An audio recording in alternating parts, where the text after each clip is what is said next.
All right, well, this is Jack Antonio talking at you from the shores of the Great Slave Lake right here in scenic Yellowknife, Northwest Territories, Canada, bringing you Mr. Lizzy Borden right here on Do You Know Jack. How are you doing, man? I'm doing great. I'm here in beautiful Las Vegas, and it's all good. Uh-oh, we might already be at odds if you're a hockey fan and you cheer for the Knights. I'm about 2 hours away from going to the game. Oh man, well you would know the whole story then. The Jets are kind of, the great Canadian hope because there hasn't been a Canadian team take the cup home in quite some time. 25 years actually, I think. Geez, time flies, eh? It's going to be 26. Oh man, see we're already at odds here. Well, now, doing what you do, though, I mean, you certainly must appreciate the entertainment aspect of, what the Golden Knights bring to the table every game. Oh yeah, we've gone to every single game pretty much. I think I only missed a couple of games this whole year, and it's the I mean, I see the only similar team I see as far as audience response is Winnipeg, because you need earplugs in T-Mobile over here. It's so loud. And I see that kind of same thing going on over there, too. So, but because I was a huge Kings fan my whole life, and Staples Center or the Forum before it never got anywhere near as loud as it is here. Well, and now the Kings have fallen. Yeah, that's all great teams do.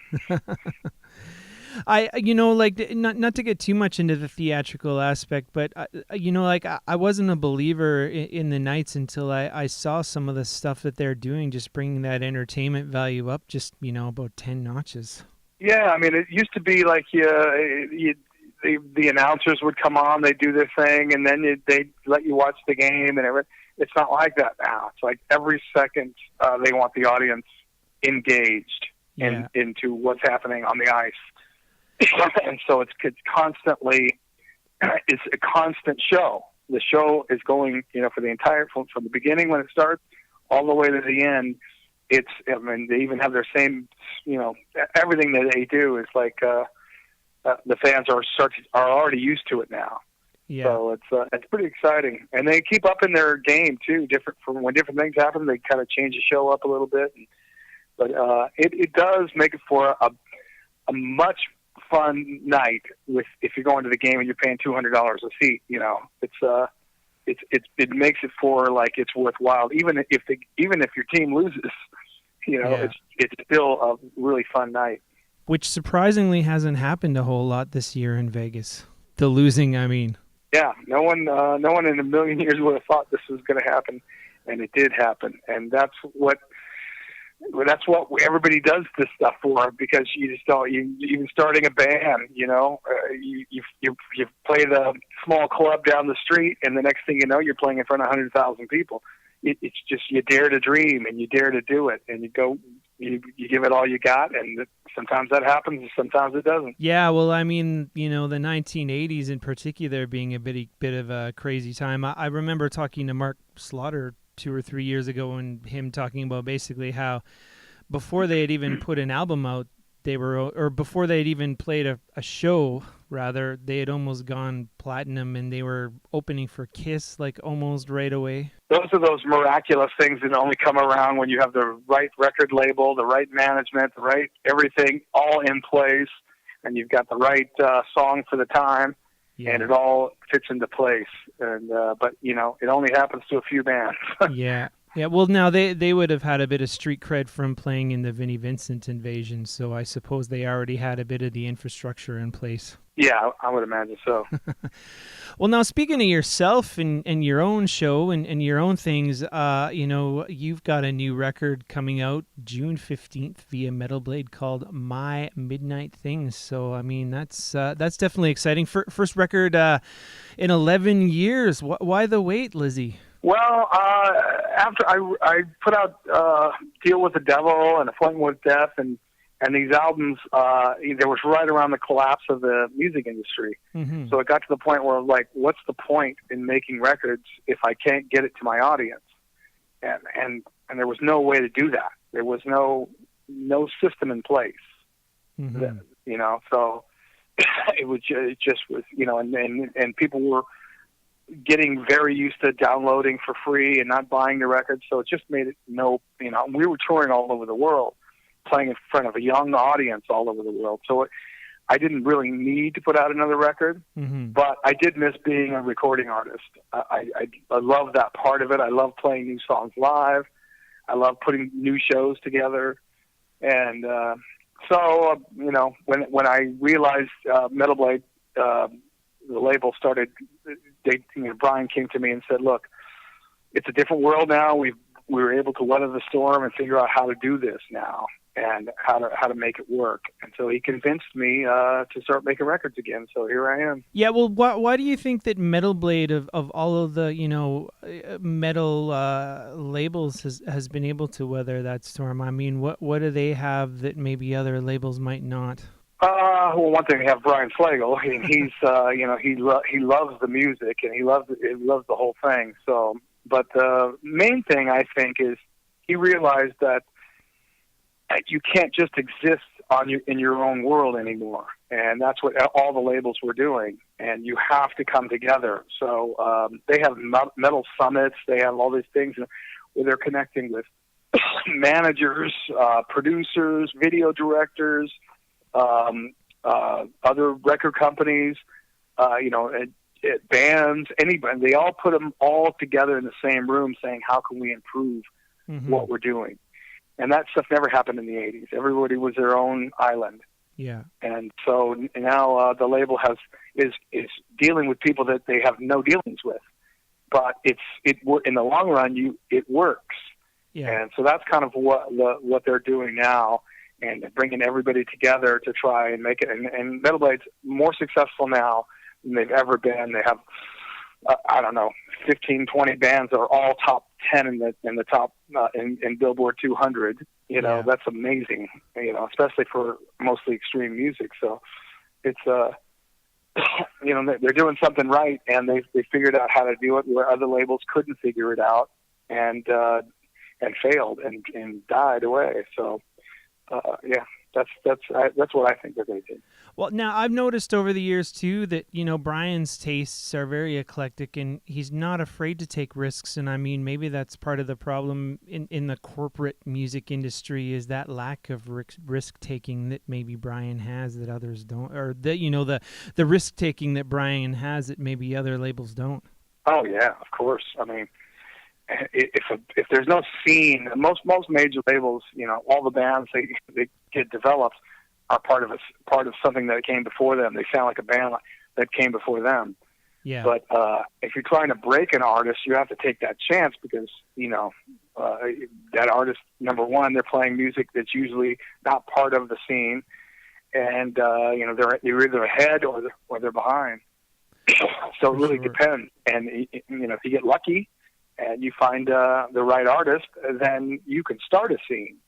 But yeah, most labels don't take that chance. Yeah, for sure. Well, and I would imagine just the familiarity of, literally the amount of time that you've worked with Brian and Metal Blade, that's definitely got to be a huge advantage when it comes to making My Midnight Things. Yeah, I mean, he lets me do what I want to do. So there's no interference like I would get in a major label.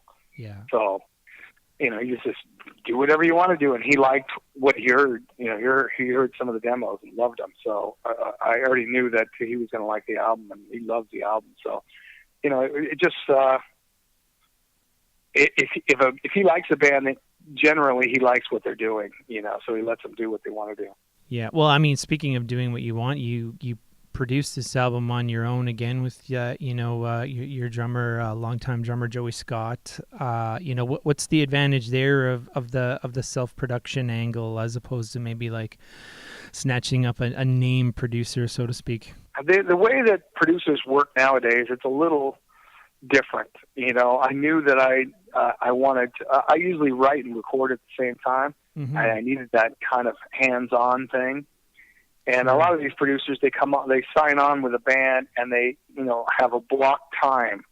Okay, we have 4 weeks to make this record or whatever it is. And it doesn't matter what the outcome is in the end. They just have to finish it at that moment in time. And I didn't want to be structured like that and just say, well, I only have this much time to make this record, and whether it's done or not, that's all I get. Mm-hmm. So I knew right away that this, since this is the first record back, I definitely didn't want to be under those confines. And so I decided I had to do it myself. And I was glad I did. I worked through so many different things, and I couldn't have done it in a band situation, and I couldn't have done it with a producer unless it was Elliot Solomon who did Master of Disguise and Deal with the Devil. He's the only one that could have understood that way of working, because he actually taught me how to do it that way.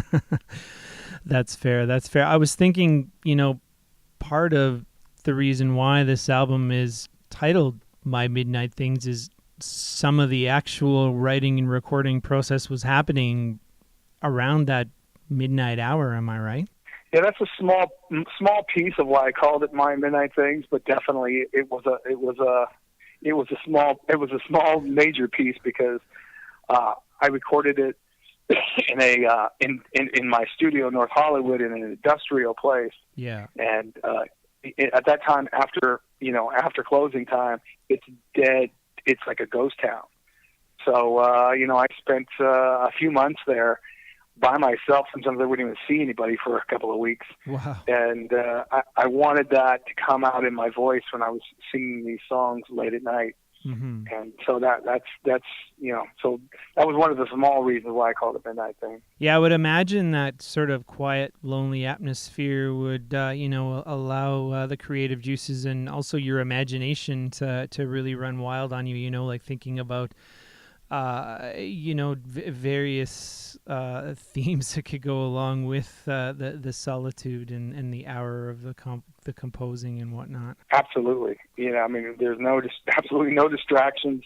And so your imagination was the only, my imagination was the only thing that was, that I had to work with. So I just went with it and kept it going, and it bled into each song. The human mind, in a situation of solitude too, sometimes, the slightest noise that you hear outside or whatever, you can kind of just creep yourself out. Yeah, that's true. I love it though. Yeah. Well, yeah, I'm sure that really, led to some interesting, lyrics. I was thinking too, like in terms of at least the first track that I've heard, the title track. I mean, there's a real layered approach to the vocals, and I would imagine part of being self-produced would be just that you would have the time to painstakingly go through each part. Well, I kind of always do that. I mean, since Master of Disguise, the last 4 albums, I've been doing a similar thing, and that's my influences from Queen and from a lot of other bands. But I mean, I wanted to have different characters in the backing vocals. Uh-huh. That it's only me singing, but like with Queen, there was 4 guys, so you could hear the voices, and they all blend together as one. With me, it was just myself, so I really wanted to fight to try and find different personalities within each harmony, and flush that out. So that was really my focus on that. And I knew this was going to be a very vocal record. It was going to be all about the vocals and all about the song. So it wasn't going to be about showcasing musicians or anything like that. It was all going to be about the song and the vocals. Well, now you played a lot of the guitar and bass on these tracks, am I right? Yeah. Oh, I was just going to say, so I would imagine then that, when you have that locus of control, that you could definitely switch the emphasis over to the vocals as opposed to, the backing band, etc. Yeah, I mean, my whole thing was to get the music to enhance the vocals rather than, having some guitar competing with everything or the bass overplaying or whatever. I just wanted, sorry about that. I just wanted the song to rule. Yeah. And so if that meant pushing the guitars out of the way, that's the way I wrote it. If it meant playing a more straight bass line, that's the way I did it. So I let the song control where things were going to go, and I wanted the song to rule instead. And that's kind of what I did on the Visualize and Master of Disguise albums. and those are my biggest selling records. So I wanted to have that same sort of format going with this record. Yeah, for sure. Well, I mean, really, like, if you're writing a song, then it should be about the words and the vocal line first and foremost, and the hooks, and not necessarily about the pure shred. Although I suppose there's a time and a place for that as well. Oh yeah, there's always a time and place for that. But to me, whatever was happening with the guitar and the rest of the instruments, I wanted to really. It's like almost before I wrote the part, I had to consider the vocals. So everything that I do, okay, I'm going to write this guitar part, I have to consider the vocals. Yeah. So that and sometimes a lot of guitar players write the riffs in a song and they're not considering the vocals. The vocalist has to kind of intertwine his vocals around all the guitar playing, and I did the reverse of that. Well, now I also noticed that the album was mixed by Greg. Is it Fiedelman? Whose credits include Metallica, Black Sabbath, Adele, U2. What was the reason for the choice there? I really loved the way he mixed the last Metallica record. I thought it was really good. And even though my record doesn't resemble that kind of music, I just thought that he had the right take on what I was trying to do. So, we hit him up, and he loves Lizzy Borden, so he took the job right away. And then you hear the outcome. Indeed. Well, listen, man, the record now is coming out June 15th via Metal Blade Records. The man on the line is Lizzy Borden, and the record is called My Midnight Things. Lizzy, I really appreciate you coming on to chat with me today, man. I know you're busy and doing a lot of press for the record, and I'm looking forward to when the finished product drops. Yeah, we're having a wild party out here the day before it drops, June 14th. So it's going to be pretty cool. And we just finished the first video. I saw it today for the first time. Wow. And it should be out. It'll be out this week, I think. So awesome. It's a lot of stuff's going on right now. Yeah, well, you're putting a little bit of work into what the My Midnight Thing show is gonna, I guess, look like, for lack of a better way of saying it. And I think, in keeping with past records and whatnot, you're probably gonna change up the set list and even just the way you look on stage. Am I right? Yeah.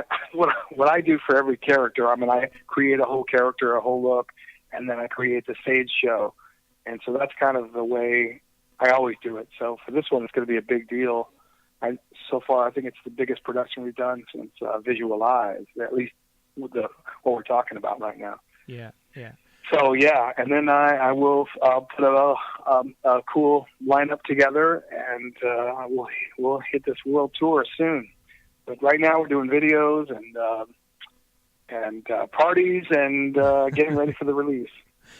Nothing wrong with that there, brother. Well, keep your eyes peeled to the Lizzy Borden social media for those dates that I'm assuming are going to be dropping very, very soon. Absolutely. You can pre-order the album right now, and for everyone out there, download it all you want, but try to buy at least one copy. There you go. Words of the wise. Well, Lizzy, thanks a lot for being on today, man. Okay. Great talking to you, man. Yeah. Have a good one.